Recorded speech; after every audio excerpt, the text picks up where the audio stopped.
Hello, and thank you for your interest in this presentation despite the unconventional format. The contents of this presentation do not represent the views of the U.S. government or the U.S. Department of Veterans Affairs. Disruption of the neural control system of the bladder, for example, due to injury or disease, can lead to overactivity and incontinence. Since the bladder is normally controlled through a closed-loop neural mechanism, however, perhaps closed-loop neuromodulation can offer new treatment options. This requires technology to sense what the bladder is doing and apply reactive stimulation. The goal of this feasibility study was to demonstrate that our technology has advanced to this level and that sacral neuromodulation, or SNM, can be changed in real time automatically in response to ongoing Detrusor activity. Besides closed-loop neuromodulation, detecting bladder activity during natural filling has several potential benefits.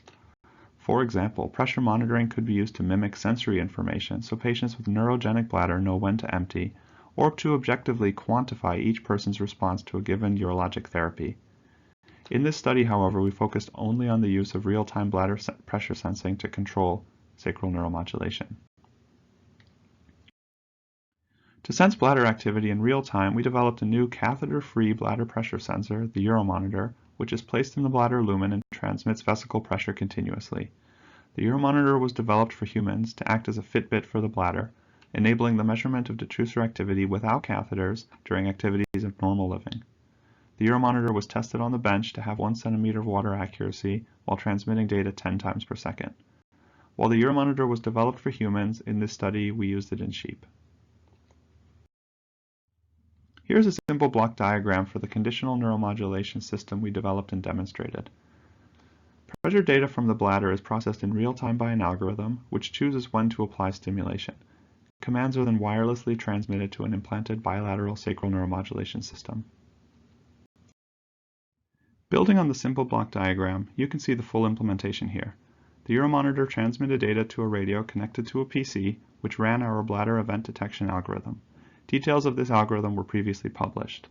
The algorithm decisions were then sent to the Medtronic Summit system, which controlled an implanted neurostimulator. The INS were implanted in female sheep with bilateral stimulator leads placed in either S3 or S4, and stimulation amplitude was determined for each animal individually. During stimulation trials, the maximum tolerable amplitude of stimulation was used such that animals were still weight-bearing.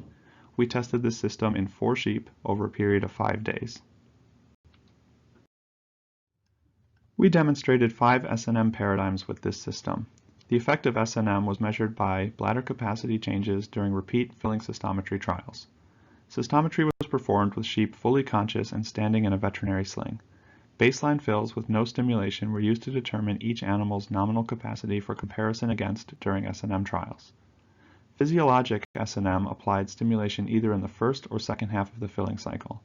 Timing of physiologic stimulation was determined from the capacity from previous systometric trials. Conditional stimulation used either an oscillating pattern, in which the event detection algorithm had full control and turned SNM on and off sometimes as rapidly as every few seconds, and latched stimulation, where the algorithm first decided when to turn on the stimulator and SNM remained on for the rest of the filling trial. You can see in these examples that pressures measured by the Euromonitor were not particularly accurate. This artifact was caused by the small size of the sheep bladder, which squeezed the Euromonitor, preventing accurate pressure measurement. Over 114 systometric trials, however, correlation between the Euromonitor and catheter pressure was 0.52, which still allowed algorithm decision-making for conditional SNM.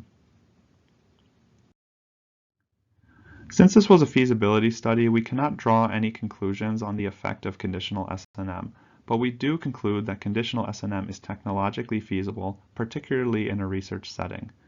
The entire system showed a mean latency of 72 milliseconds between measuring bladder pressure and turning on or off SNM, which I think is quite impressive from a technological point of view. And this indicates that real-time control of an implanted neurostimulator is feasible. Interestingly, 2 animals which did not respond to continuous SNM showed capacity increases from conditional SNM, which suggests that conditional SNM could potentially offer a more individualized approach to SNM treatment. This, however, is a topic for future work. In conclusion, we demonstrated that wireless bladder pressure sensing and conditional SNM is feasible in research animals. This technology platform can be used to further study how the nervous system and bladder interact and to develop new neuromodulation strategies in the future. Thank you for your attention, and I hope to hear from anyone who is interested in this work.